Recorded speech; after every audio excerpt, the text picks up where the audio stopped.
Hey, welcome to the Delayed Gratification Podcast, where we bring you entrepreneurs talking about building wealth, give you examples, give you inspiration. Today, we have another great guest on here. This episode is going to change your life. I got my man Storm on here. What's up, Storm? Hey, thank you for having me, my brother. Thank you for being here, Storm. Appreciate it. Storm, listen, I'm going to start this one off. What does delayed gratification mean to you? Man, delayed gratification. Delayed gratification means that you have an understanding that whatever you're trying to do, whatever it is that you're actually doing, not even try, we eliminate that word try, that is going to take you some time. So just understand that you're getting there and it's going to get there and it's going to happen, but it's going to take a little bit of time, whether that be making the right connections, getting the right knowledge. There's a process, and understand with that process, there's a slight delay, but once it do hit, man, will you be so gratified that you had the patience to wait? So that's it for me. Wow, that's wisdom, though. That wisdom comes from somewhere. Old, yeah, it's old. Tell them who you are, man. I'm Storm Leroy from Brooklyn, New York. Brooklyn, we made it. You know, and my main thing that I'm known for is I'm known as the Employed Millionaire. I took my job salary and became a millionaire just by really grabbing a hold and embracing that your job is your first business partner. So what that means is we have to understand our job is actually doing so many things for us, but we really don't appreciate that thing is doing because we haven't embraced the power of that. So the job made it possible for me to be able to take that job, put it on an application and get my first mortgage to get my property. That job also allowed me to be able to pay my bills, to get my credit score up, to be able to get approved for that application to buy that property. That job also gave me weekends off, nights off, and you know, holidays off, so I can master the art of leaving that job and master what it was I was doing, which was out-of-state real estate. Man, let's jump right in. So you actually don't encourage people to quit tomorrow. No. There's the lifestyle we live. It consists of money. This world revolves around it, the need for it. So, you know, we need money in order to lead to do the things we want to do. Even in being an entrepreneur. If you want to be an entrepreneur, it takes money.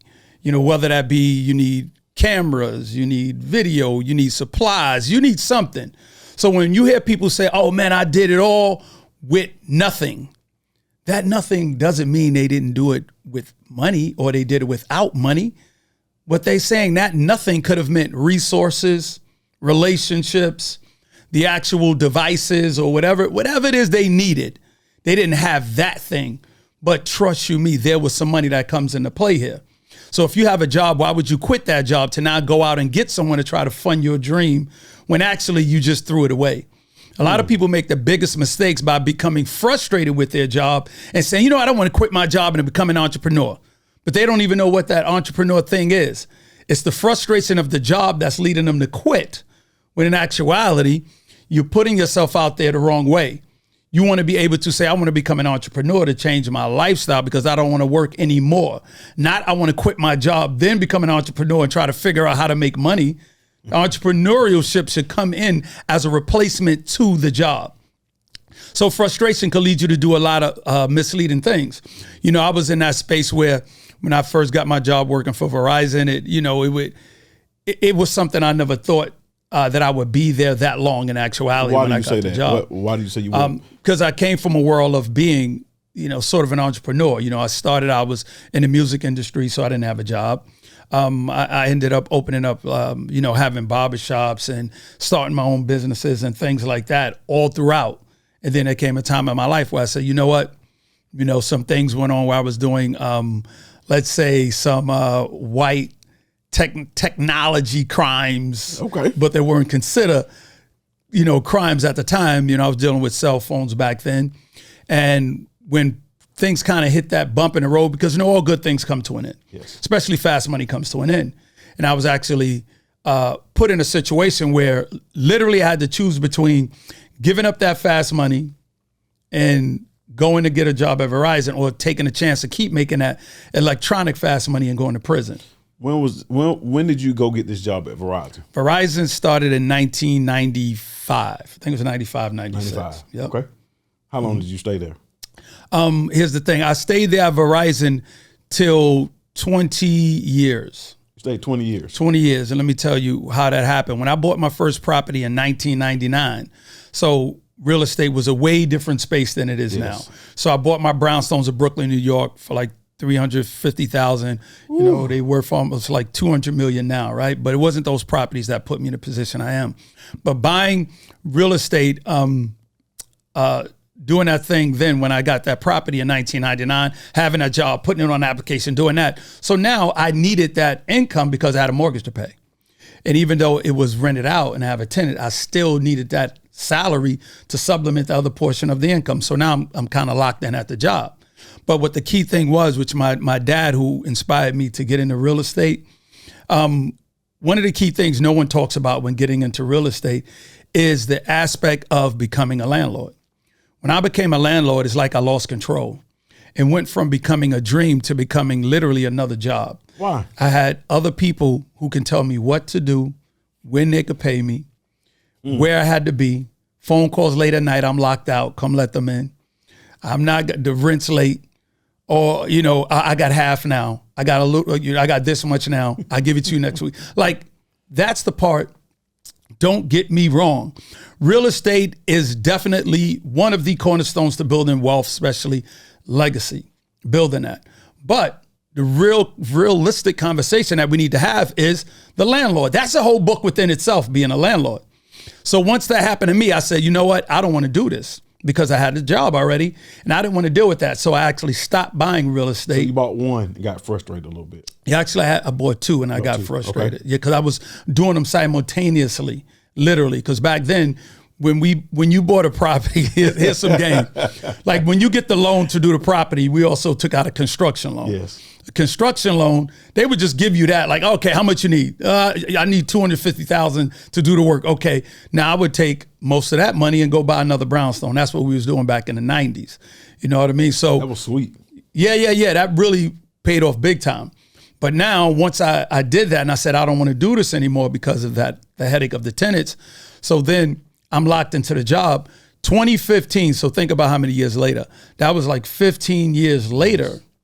So 15 years, I knew about out-of-state investing. That's when I heard about out-of-state investing. In 2015? 2015. Okay. That was my first time buying property out of state. So think in between there, it was all about my real estate I had, buying no more properties, being frustrated with the job, doing my other entrepreneurial things, you know, all the things I mentioned I was doing before. Yes. And then I realized that all of that was work. But the only money that was coming in that wasn't work was rent money. That cash flow, I was like, damn, this money is consistent. Mm-hmm. You know, you get those hiccups with those tenants, but that money was consistent. So I said, how can I put this on repeat where I could just keep making more money? So once I figured that out in 2015 and got my first property in Indianapolis, I bought that property. Let me stop. What made you not invest in Brooklyn? I mean, or New York anymore? 2015, the properties easily were $800,000 by then. Ones that you were paying $300,000. Okay. So you look at $800,000, $100,000 mortgage is about $500. Yes. So now you look at now that's like $2,000, $2,000 mortgage right there, right? So now you say the average rent in New York was probably about $2,000. Mm-hmm. So you're not cash flowing at all. You're losing, actually. You're losing because now you got to deal with upkeep, taxes, insurance. So things of that nature where the numbers don't make sense. So now once I actually got my head back in that space, where can I buy properties at? That's when I, a friend of mine who knew somebody invest out of state, passing by, mentioned, man, I invest in out of state. I don't deal with tenants or nothing. Mm. So I said, let me do some research. So once I started doing my research, I went to a website that has a lot of information about out-of-state investors. I'm not going to be giving them plugs till they start paying me because we got to talk about it. I plug them a lot. That's right. So anyway, I'm on this site and I start talking, asking questions. And one gentleman messaged me back. He says, stop asking so many questions because people are going to know you're a newbie and nobody's going to talk to you, which was right. I wasn't getting no replies. He said, type your question in the form and search. So I would type in out-of-state investing. Boop. Bunch of questions, same question with tons of answers in the thread. So now I'm going through there. The same gentleman, I start asking him questions. he was incredible because he would reply back. And now he ended up becoming my mentor and started talking to me all about out of state. He really was guiding me through doing my first deals, what I should look for, what are the type of things, how to find the right markets, all this stuff. You were still working though. Yeah, I was definitely still working. Okay. I was definitely still working, which made it such a great tool and a great thing to know, because I was doing all this. I wasn't losing any time. I was actually doing this on my downtime. So once I realized, and we got to the point where it was time for me to buy that first property, he walked me through how to get the inspections done, property management, all this A, B, C, and D. And I said, man, I just bought a property. I never seen it before. So now I'm chilling. I let the rent come in, had a property management. And the first thing that came to my mind is, wow, that property was $40,000. I got a loan out on it. It was about $8,000 loan. Property was making $6,000 a year. So that's like about a 80% return on my money, almost about an 80% return. So I said, wow, okay, I'm making $6,000 a year off this property. So I'm making about almost $60,000 a year at work. So all I got to do is buy 10 more of these and I can leave my job. Now it's becoming real to me that you don't have to work anymore if you do this process. So I went from being miserable going to work to now being excited to go to work because I saw the exit. Your perspective changed. Big time. You know, one of the key things that all this revolves around the mindset. Like when we get a job and we end up going to work, we sit around people who, two things, either they love their job and they look forward to being there, or people who hate their job and they didn't figure out how to leave there. Mm-hmm. Now, where do you fall? Really depends on you. So you have people going, man, I got 10 years left. I got 20 years left. Well, I got 30 years left. And I started realizing, because I started speaking that way, like, yo, how many more years you got? I got 30 years. Almost like you was in prison. Yeah, like I'm doing time in the joint. So the thing was, you mean to tell me there's nothing you could figure out between now and 20 or 30 years to supplement that salary? There's nothing else you can do. You literally just gave up and said, yeah, I'm going to do these 30 years, these 20 years up in Helsinki and just get it and get back out there in the street and then figure it out. When realistically, that pension or whatever it is you think is waiting for you won't be enough. Think about you going to work making 100% of your money. Now you retire making 75 to 50% of that money, but you still got the same amount of bills. With inflation. Mathematically, that doesn't work. Correct. It doesn't work. So that's why people end up going back to work. So now, fast forward some. So my mindset, once I understood that I didn't want to be this way, I didn't want to be these people, I didn't want to be miserable. And now I figured out this whole system of this cash flow, and I got the first property, and now I'm happy going to work. Man, I was on fire. I said, okay, I'm gonna buy me another one. So I found me another one. I got another one. I had some money saved up, got me another one. So then now I'm going to work, and I'm gonna tell you guys this 100%. Do not share your goals, dreams, and admiration with people. When you talking to them about your dreams, they talking about work tomorrow. Yes. Like they already programmed. And that's not to the fault of anyone's, because it happens to us at a very young age. We get up, we taught to go to school, sit in a classroom, wait till a bell or whatever it is, go have lunch. When lunch is over, go back into that room, listen to someone give you orders, instructions or whatever. And now you go home, you have dinner, whatever, go to bed, you wake up, you do that over and over. Then you graduate. Hold on, no, Storm. Kids, y'all still better go to school, go to class, wait on the bell. I ain't say don't go to school. I'm just showing you how you program. I'm showing you the program. Yeah, for sure. So now you get the job, you go to work, you go to lunch. After lunch, you go back to work. Yes. And it's just all the mechanism of how they programmed us to make sure they're creating a factory to pump us out to go to work for somebody.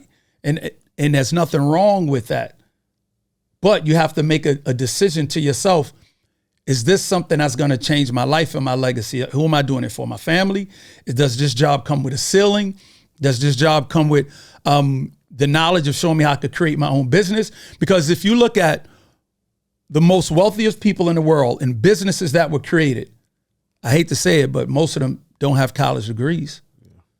Most of them come from a background of scraping it, figuring it out, having somebody else that created a business, a mentor, which is the one thing that you must have in your life. A mentor. Just like in a dictionary, the word mentor comes before money. Get yourself one if you want to get to the money. Like that. If it wasn't a mentor, I wouldn't be where I'm at right now. So let's go to 2015 though. You started buying. So you had your personal home and your 2 brownstones. Then you left New York because of pricing. Just the numbers just didn't work out for you. Right. For you. Right. It worked for somebody else, but didn't work for you. Right. You duplicated that process, right, over the past 7 years. Because fast forward 7 years now, you just said something to us that, man, it blew my mind that you're not even buying the smaller properties no more. You're going after the 100, 200, 300 units, right? Yeah. What happened over the past 7 years when you have bought so many? Like when I met you, you reached out and you was like, hey, man, listen, I'm buying. I want to link up with you, man. It took me a year to really respond. Cause I'm like, man, this dude is like really nice, man. And I started following, I'm like, he's great, man. Like, is this real? Like, and then we connected, right? We connect, but definitely. Over the past 7 years, what did you develop? And the bumps and bruises, because you were tired of tenants. Yeah. What happened? You know what it was for me? Once I got out of that space and I started investing out of state and I bought more and more properties, I left my job literally in 5 years of buying that first property. I went in there on Instagram Live, literally talking to the world saying, you can do this too. I started with one property out of state with $8,000. I'm leaving this job, and the job was paying me when I left, let's say roughly about almost $100,000 when I left the job. And I left the job with 5 years left on my pension, which, so you do the math, 5 years at $100,000, that's $500,000. I left that extra pension money on the table. So I left easily almost $800,000 behind. But it would have took me 5 years to make $800,000. When now literally I can make $800,000 in a month, a week, at time, doing the things I'm doing now. But what happened in between time, like I had my bumps and bruises, don't get me wrong. I don't want nobody to think that you don't go through things. Like, so what have you gone through? What did you go through? See, one thing I went through is not listening to my mentor. That was the first lesson I learned, right? There was a deal and he was like, don't do that deal because this, that, and I'm like, nah, it's going to work. It's going to work. Put that money on that deal. It tanked.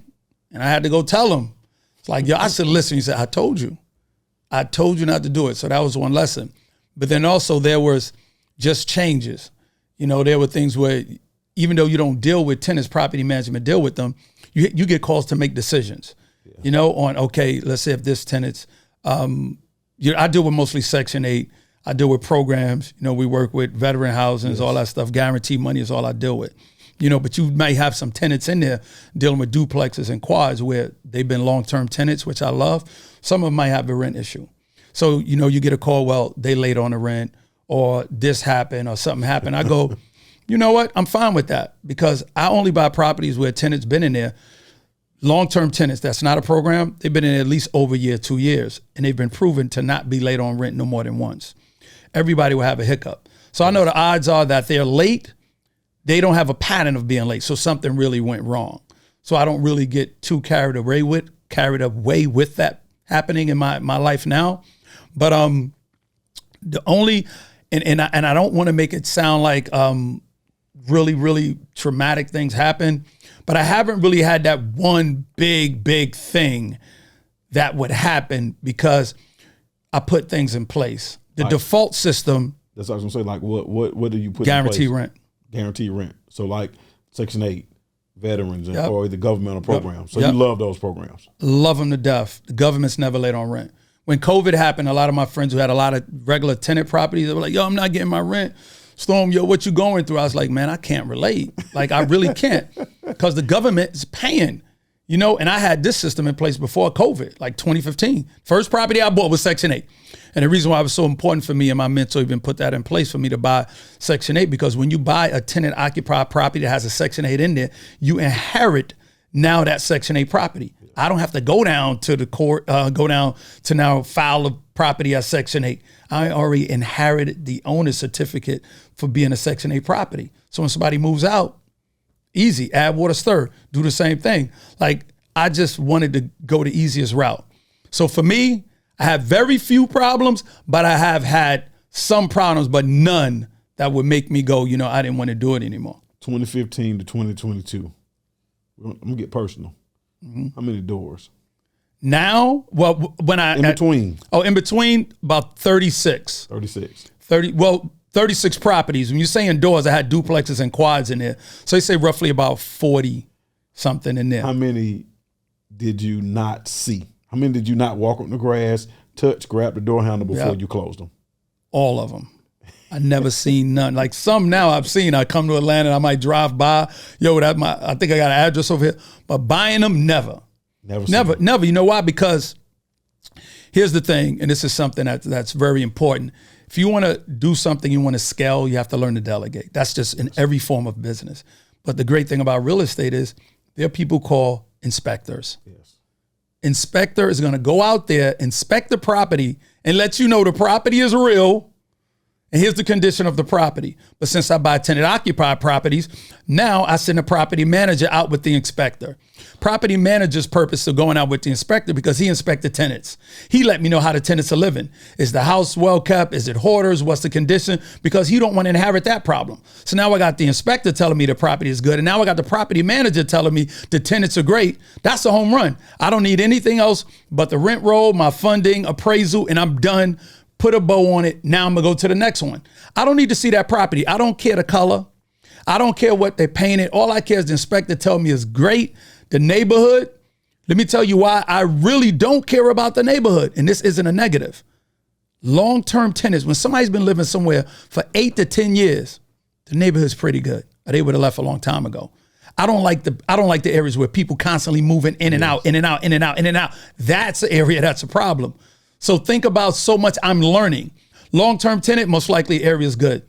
The inspector who you get to hire, you have a conversation with him and he's going to tell you, oh man, this area is coming up. I think you should buy more properties. Or the area is going down. I wouldn't invest here. Or, for example, in Birmingham, Alabama. Birmingham, I knew me and a couple other investors that Amazon was opening up a warehouse before it hit the news. So I bought 13 properties down there. Ooh. 13, just on the strength of inspectors and appraisers telling us what's happening down there. And I never had stepped one foot down there before I got that information. I went buying up anything I could get my hands on. And now those properties, 40,000 worth 80, the 80s are 200,000. The rent were from like 600 to 1,100, the 800 went to 1,400. You were patient though. Yeah. You were patient with it. But I also had the information to back up, to validate what I was doing without me actually having to go there. That's the power of building relationships. You build a relationship with your lender. You find out who's handling your loans. You reach out to them. You call them. You send them Starbucks cards. You find out how the kids are doing. And guess what? Now when you reach out to him, if your loan come across his desk and he sees something missing, he's not going to just slap it on the pile. He going to email you and go, hey, Storm, you missing something, but let me get that in there and I'll make sure I push it through. Relationship. You get a realtor. So far you've said delegating and relationships. That's so crucial. Is why you've been able to amass such a large portfolio over the past 7 years. Yes. Right? What else? Give me one more secret ingredient. Because, man, you do it and you make it look so easy. I've talked to your students. Yeah. You make it look super, super easy. So what else do you do to make it so seamless? Who are you partnering with other than the inspector, the realtor, the lender? Who else do you have on your team? Well, it's the common pieces, like I mentioned, inspector, the realtor, funding, property managers, of course, they're really the backbone of making sure things go well out of state. And I always recommend to vet your property management company down to the core and go with referrals from people who handle their business. What I mean by that, if someone is handling their business terrible and they don't care how it looks or what's going on, why you would take a referral from them? They're referring you to people who are just like them. Like, I'm not going to take a referral from somebody who does shabby work on their properties and refer their contractor to me. I want somebody to refer me a contractor who I know his properties are in immaculate shape. That's the referral I want. So look for those kind of referrals, not somebody that's half with their business. But for me, really, that's pretty much it, to get your knowledge from someone who has that knowledge. And it can be seamless and easy. But you must understand, here's another thing. I don't involve and hold on to any properties no more than 5 years. That's a big one. 5 years. Why? Because I use other properties as cash flow to buy properties that I am going to hold long term. Like, I do have properties that are going to stay inside my trust with my family for 7, 8, 10 years, 15 years. But the objective when I first get started is that property is all about cash flow. all those properties I mentioned in the beginning, it was for constant cash flow, 6,000, 7,000, 8,000, whatever it is a year. And when I'm making that money and I put that money with my money I'm making at work, like you put away $100 a week, that's $5,200 a year. You got a property making you $6,000 a year. That's $11,200. Then we have that other piece of money that we do not take advantage of, which is our tax return. If we were to take our tax return, now you throw that tax return $5,000 on top of that. So now that's $16,000 right there. In 1 year. In 1 year. 1 year, $16,000. That's a lot of money, too. A lot of money, especially 20%. I'm going to stop you right there. You know, you hear people now, because so much stuff is happening on social media, they look down on saving just $16,000 a year, right? I'm going to tell you why. $16,000 is a lot of money, man. Especially when you have somebody like you teaching us what to do with $16,000. Right. Most America does not have $16,000 right now. And let me tell you why I disagree. People have it. They just they just don't have a sense of urgency to go get it or to use it. Okay. That's what it is. You give somebody a sense of urgency, oh, they're going to have $16,000. They're going to get $16,000 from somewhere. From somewhere. If I tell you right now, I give you $1 million, go give me $20,000. $1 million right here in this bag. You're going to make a call. You're going to find a way. If someone said the only way I'm going to give you $20,000, if you give me $20,000 plus another $20,000 on top of that, you're going to take that $20,000 because you know you got $1 million waiting for you. Yes. Like, people need to have a reason. And the reason why a lot of people look at $16,000 is so small because they don't see the big number in percentages. If you say 20% of $100,000 is $20,000. 20% of $80,000 is $16,000. So literally, I just told you could buy an $80,000 house. Because I put 20% down. See, now it sounds like a lot, 80,000. Because you know why? When people say, yo, I'm going to buy me a house, man, then that house costs $80,000. We looking at the big number. Stop looking at the big number. Look at what you have, what you're responsible for. 20%, 25%, let's say 20%. You're responsible for $16,000. Your lending agency is responsible for the rest. You keep saying 20% down. Mm-hmm.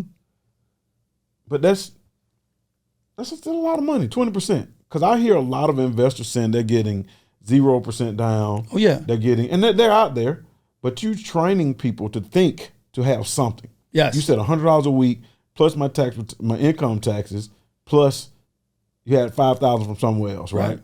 Why do you do that as opposed to teaching just directly? Y'all only do 0% down, only do this. Right. Tell me, what is that mentality that you're training us to have? The mentality I want to train you to have is not to depend on nobody else to fund your dreams.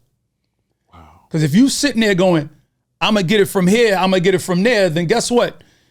You don't even believe in yourself because you're relying on somebody else to help you get across the finish line. You're going to sit there and go, so guess what? If that funding don't come through, you're just going to say, well, I guess it ain't work out. Let me go back to work. They're going to stay on the sideline. You're going to sit there until somebody gives you something. You can't. How are you going to fund a movement if you don't now work your way into funding your own movement? You wait for somebody else to fund your movement so you can free your people. So you're missing out on deals. You're relying on the belief of where that money's coming from to get you where you need to go. If you have a job, you got money. You got a cell phone bill you paying $150, $100 a month. Yes. You got a cable bill, which is no less than $200 a month. So $200 a month already, that's $2,400 for the year. Your cell phone's $100.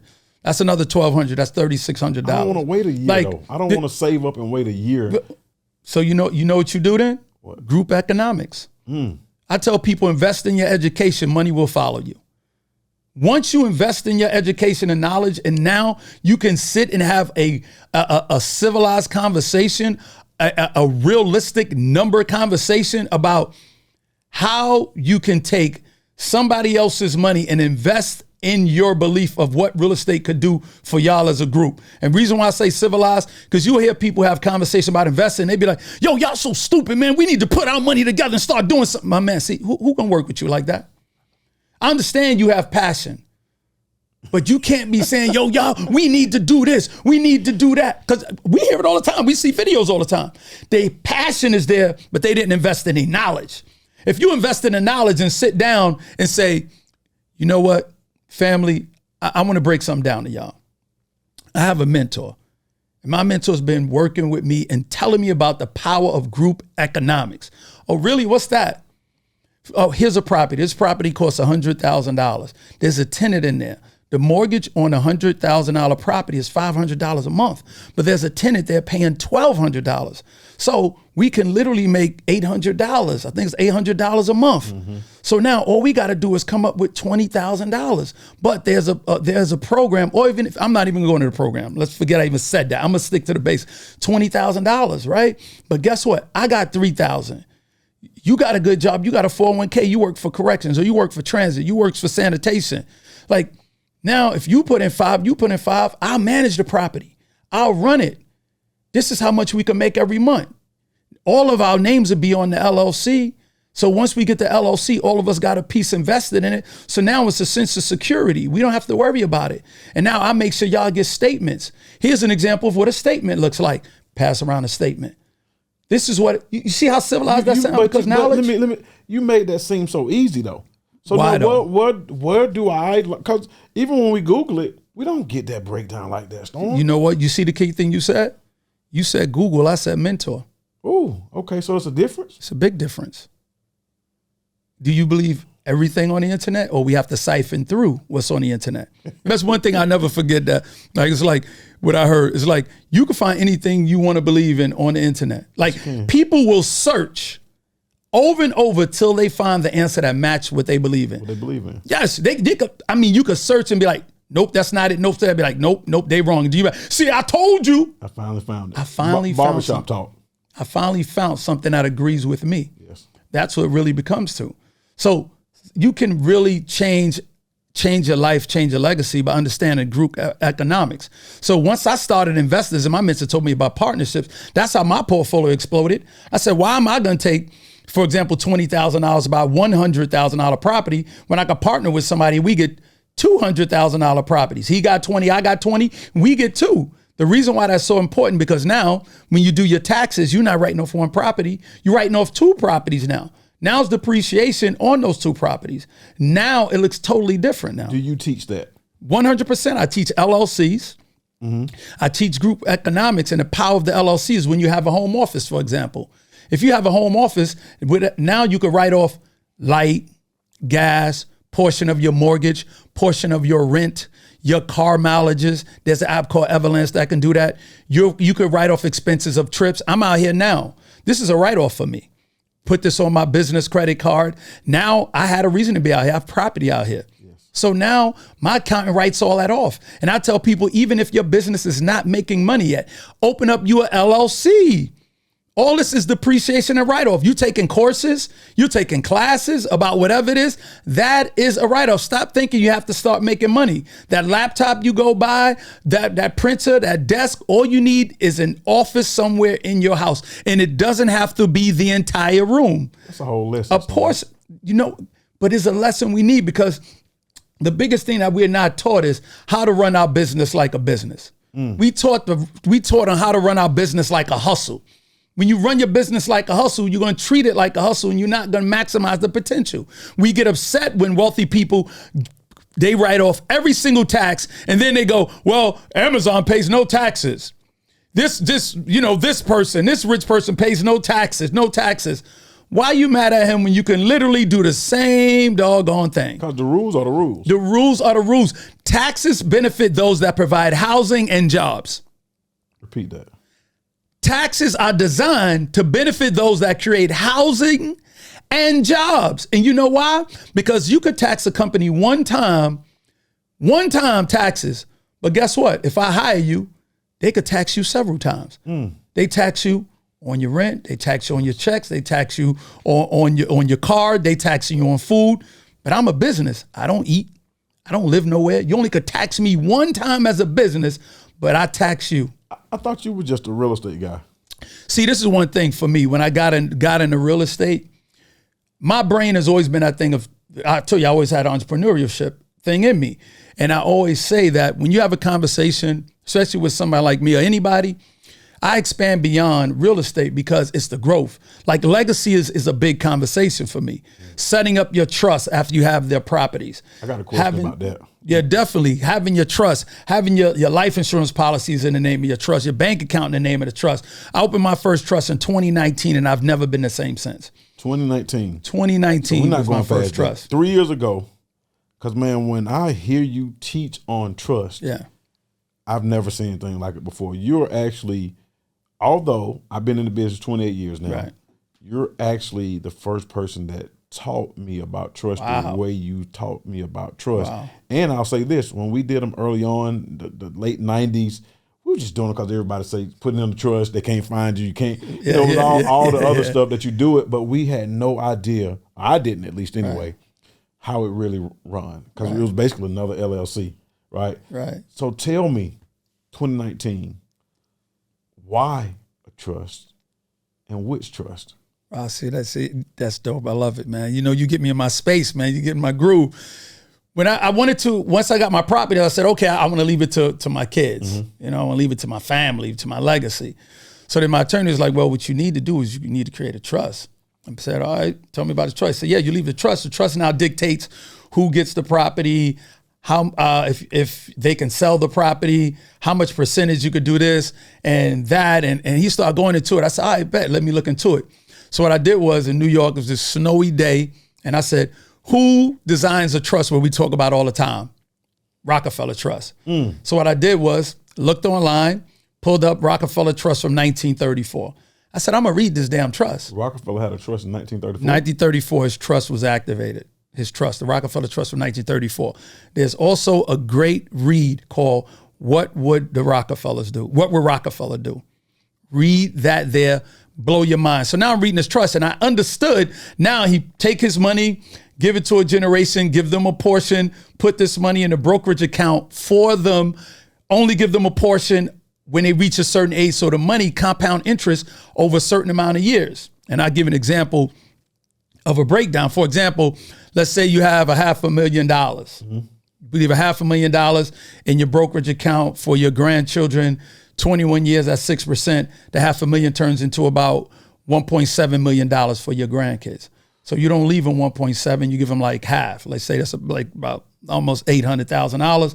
You leave that in that for your great grandkids for 21 years, 800,000 turns to about almost $3 million, somewhere like that. So now you leave that in for your great grandchildren. You only give them half, 1.5 for your great great grandchildren. 1.5 turns into about $4.8 million. So that's just fourth generation.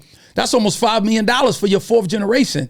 And how he put gasoline on it was everyone inside the trust, he made sure he opens up a trust on them so everybody gets paid 2 and 3 and 4 times. What I mean by that is if my grandkids get paid through my trust, but now I gave my children a trust. So now not only do my grandchildren get paid from my trust, they also get paid from my children's trust twice.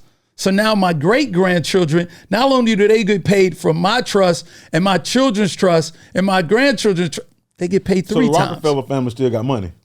12th generation is still getting paid as of this date, 12 generations. Trustees. And now let me give you another play. Also, what he does is also have everybody in the trust has a life insurance policy in the name of the trust. Why is that so important? Because now everyone in the family can borrow money from the trust. The trust is a family bank.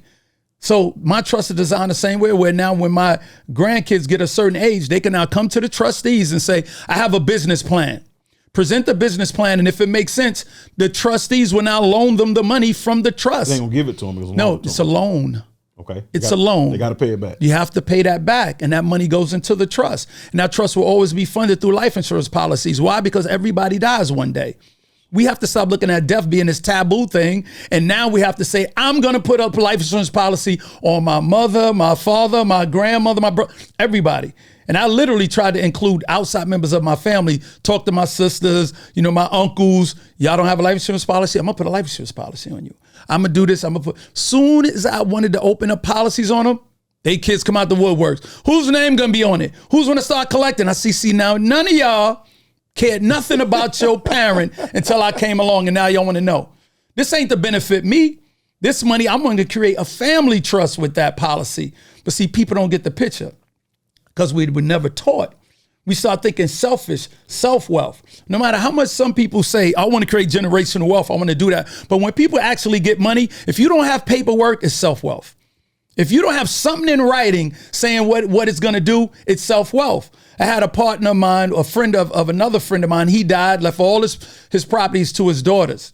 His daughters ended up selling his properties for pennies on the dollar because they didn't want to be landlords.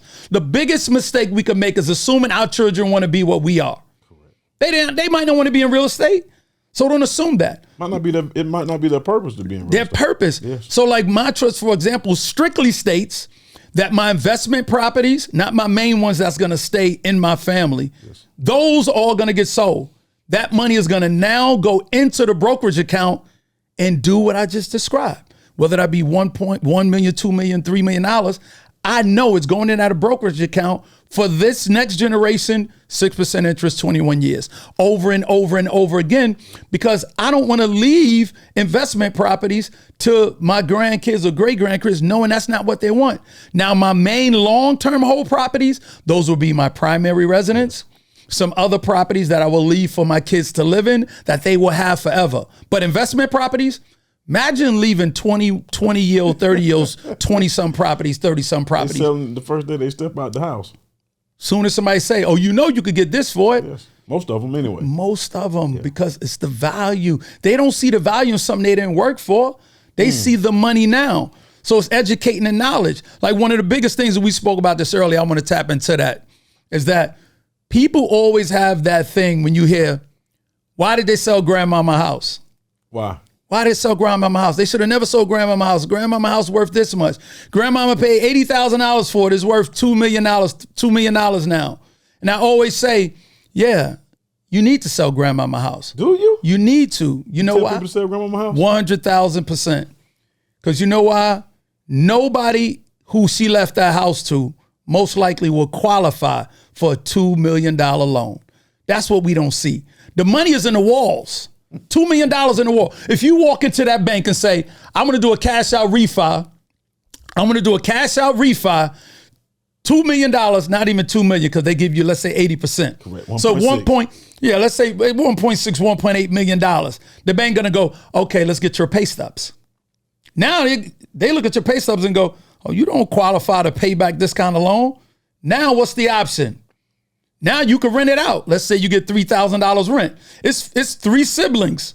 So y'all gonna split $1,000 a piece?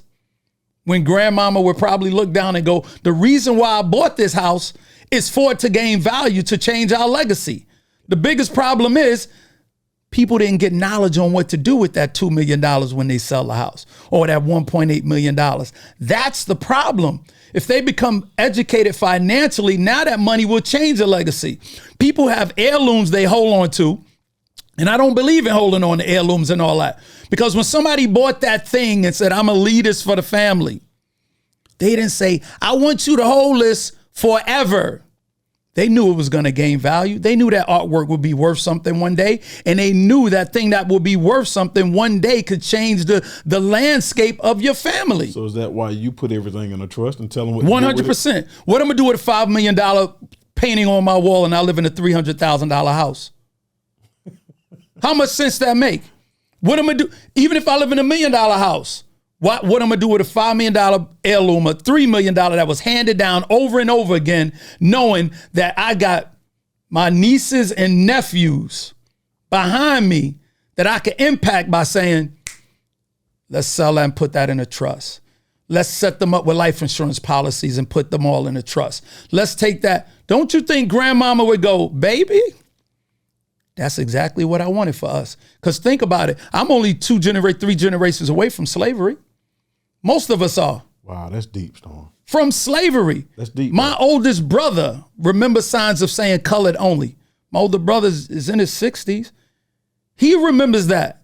So you mean to tell me that you feel more honorable by holding something, by saying, I'm a hold this, because that's what they would have wanted when they came from that place of literally just being kicked off the land and wanting to change our life? They didn't hold on to possessions. What they say, it was holding on to a dream. The wealth only goes 1 or 2 generations anyway. And then it's lost. Right, yeah. And then it's lost. Why? Lack of education. Is it lack of education or lack of preparation? No, I'm gonna go with education. Okay. Because you know why? You can't be prepared for something if you didn't educate yourself on how to get it. Wow. Preparation is saying you hoping it's gonna come. Knowledge is saying I'm gonna go get it. See the difference? I do. I could sit here and be prepared to be rich all day. I'm waiting for rich to come to me. But once I got a mentor and got knowledge, I went and became rich. I went to go get that. Then I got it. I ain't sit back. The worst thing you could do is sit there and rest and say something's gonna come to me. You have to get up and go get it. And one of the biggest things is by hanging around the same people who mean you well, but they're not striving in the direction you going for. Whatever direction you moving in, you have to realize a lot of people ain't gonna make it. And a lot of them don't want to see you go. Hard. Yeah. Well, let me tell you why it's the easiest thing you can do. Once you start thinking beyond you, the easiest decision will be how to let things go. Because when you start thinking about you, you worrying about what your friends think about. But when you start thinking about what your kids, what their kids, with those kids, you're gonna be like, man, I gotta go. You move different when you think like that. Because you're not worrying about your feelings. You ain't worrying about your feelings. Because you got to think about them. Why wouldn't I stop hanging around a certain group of people if I know all they want to do is just smoke, drink, make fast money? Yeah. I'm out. See, but people don't leave that circle when they think that's all they have. But the biggest transition in people's lives are normally those times when they get children and they get married. That's normally transitions, right? But now we have to really learn to make those transitions in life before those things happen, because now you're behind the 8 ball because you didn't value what you can do by becoming a family man and a husband. See what I mean? So let me ask you this though. Don't have me getting on that talk there. Yeah, don't have me going there. We're gonna go down there. We're gonna go there. What you're saying is mindset. Yeah, because that's where the knowledge comes from. Because growing up, people used to say, I'm gonna keep it 100. Right. Or I don't want to talk like that. Right. Or I don't want to go to that dinner. I don't want to go to that country club. Right. How did you begin to, one, make those changes? Right. Right. But two, that hat says something different. Yeah. That's a different mindset. Yes. To even have that. So what you teach, right. That's where I want to go. Right. Employed Millionaire. Right. Let's talk about it right quick. Man, it's and let me tell you something. I love the word mindset, but the more and more I use it, the more and more I don't like it. Okay. Why? Because we all started changing who we became. We all started changing who we become now, and we didn't know it was called mindset. It was called belief. Like literally, I didn't know what the hell mindset change was in the hood. Who the hell was saying the word mindset? Nobody. I just knew I needed to change my belief. Yes. So the more and more I use the word, and this has really become lately, the more and more I'm starting to not like it, because it's becoming cool. It was a belief first. It was believing that I know I can be more. It was me believing that even though my lifestyle and my ghetto where I grew up in, my bank account was telling me I was one thing, my belief was telling me I could become something else. It wasn't a mindset because I didn't know the word. Once I believed that I could do more, have more, become more, that's when the switch came to become that thing, that employed millionaire. Mindset was something that happened once I got educated and became that person. I started having conversation with people who were in the space who understood the word mindset. And then I said, oh, that's what it became. That's what I was doing. But I want to keep talking to people who believe first. Because for me, using the word mindset and the word belief, it's like me switching a wealth class. If I keep saying mindset and the people who don't understand the word mindset go, oh, he gone already. But if I say I need you to believe, I feel it. I'm still talking to them. But if I say I need you to get mindset, they go, what the hell is a mindset? So if I stick to belief, then I'm going to drag you to mindset. Then I'm going to have you understanding what mindset means. But I need to really focus everybody to focus on you believing in something first. I gotta believe first. When you believe, then you make the change. So the change from you going from, I'm going to have this job and this job is only going to pay bills, to you believing that the job is going to do more for you. Now you have the belief that you could become greater than what the job told you. The job told you, I believe that you're going to be here for 30 years until you retire. But your belief system now told you, man, I believe I'm meant to do more than that. I believe that I'm a greater than what this job is telling me. I believe that I can take this $400, $1,200. I can invest this money. I could save money. I believe that I can buy me a house. I believe that my kids deserve to be here. But believe to be in a bigger house. I believe that I need to get them this. That's a whole different thing. Now, if I say my mindset is going to make me say that I could take my paycheck, my mindset is going to make, it doesn't sound as pure. You don't feel it. You don't feel it. You don't feel it. So I always want to try to stay in my roots. And I understood where I came from. I come from growing up in a house where the boiler broke and we lived without heat for 3 or 4 years as a kid. Like not understanding that, oh shit, we didn't have heat until I got older because we grew up on love. Like we all understand those, well, I don't know generations now, like mayonnaise sandwiches, rice sandwiches. But banana sandwiches. You know why? But we grew up in that hardship. So I don't want none of us now. We get money, we get shows, we traveling, we enjoying. And certain crowds we can use mindset. Yes. But I need to be able to look my young youth in the eyes who trying to figure out, because now summer jobs ain't here no more. No. Programs are gone. But now they see me and go, oh man, he good. Now I need for him to look at me and hear us sit here on this mic and go, yo, I had a belief in myself. I believed I can do better. And they stay there on that channel. If I say, yeah, man, I developed a mindset when I was 11 years old, they gone, man. I got so much more I want to ask you, man. We're going to have a part 2 to this. Oh, damn, I'm done. Damn, I ate it up already? Listen. Before we tell them how to find you, I got to ask this because I ask a goal 5 years from now. Yeah.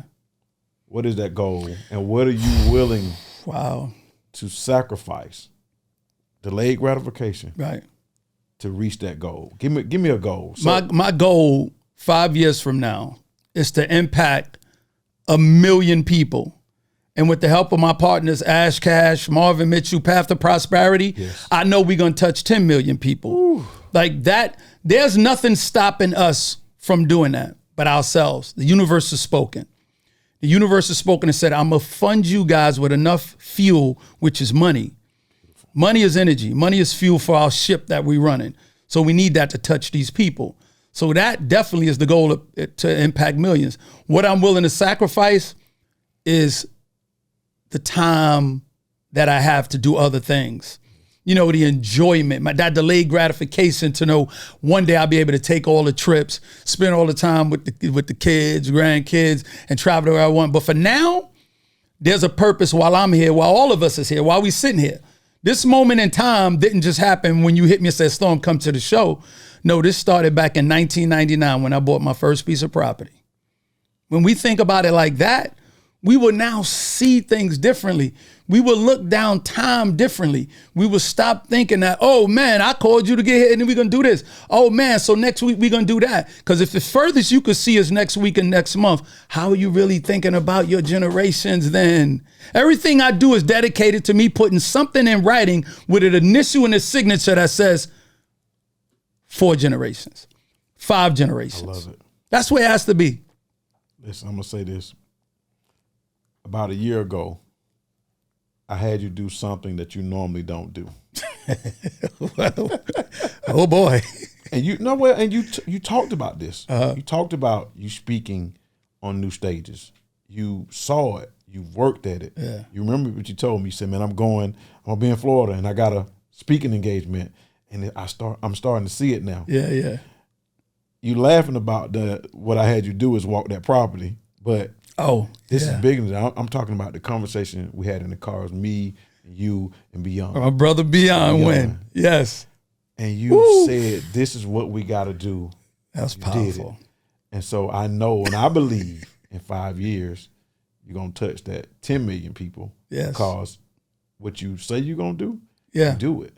and I appreciate it, brother. So I appreciate you, my man. Thank you for having me. I'm looking forward to that. Listen, right quick, Storm, tell them where to find you, how to find you, what we need to do to push that movement. Hey, you can find me on Instagram at I am Storm Leroy. Also, you can go to employedmillionaire.com. Employedmillionaire.com. You can find out more about me, mentorships, courses, challenges, and also with my brothers, pathtoprosperity.com. You know, we there and we moving around the world.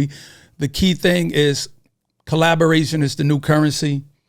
We want to collaborate and work with as many people as possible, because that's the only way we're going to impact the people in masses. Dividing our people up into groups. Here go your group of 10,000. Here go our group of 10,000. Here go our group of 10,000.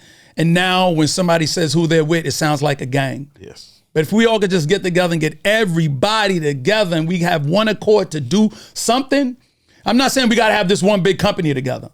But what I'm saying is, if we now focus on something that we can get our people at a good starting point, we'll be unstoppable. We'll be able to do mergers, acquisitions, talk to banks, talk to schools, talk to all these companies in a different way. The reason why a lot of companies now, and I know I'm getting ready to go on a tangent, I'm gonna stop it. The reason why companies tend to talk to one of us, and it may be an entertainer or somebody of that level, because they feel like that's the voice of the people. They don't do that to nobody else but us. Wow. You think do they go to one, you know, do they go to Steven Spielberg to say, come talk, represent the people as the masses? No, they find one of us, because they know we easily separated. Let's get together and do something where now it's so big that they can't ignore it. They can't do the things that they're doing and get away with it. You know, let's have a strong chain, man. But I'm going to stop right there because I got a lot on my mind today. Thank you, man. Appreciate it's going to be you. a part 2. All right, man. I'm man. here, Thank man. you. Thank you for being on the Delayed Gratification Podcast. Yes, sir. Thank y'all for joining in Yes, and listening to the Delayed Gratification Podcast. Y'all listen, we're going to continue to build wealth with this podcast and bring on inspiration, give you real life examples. Again, thank y'all. Love y'all. Peace.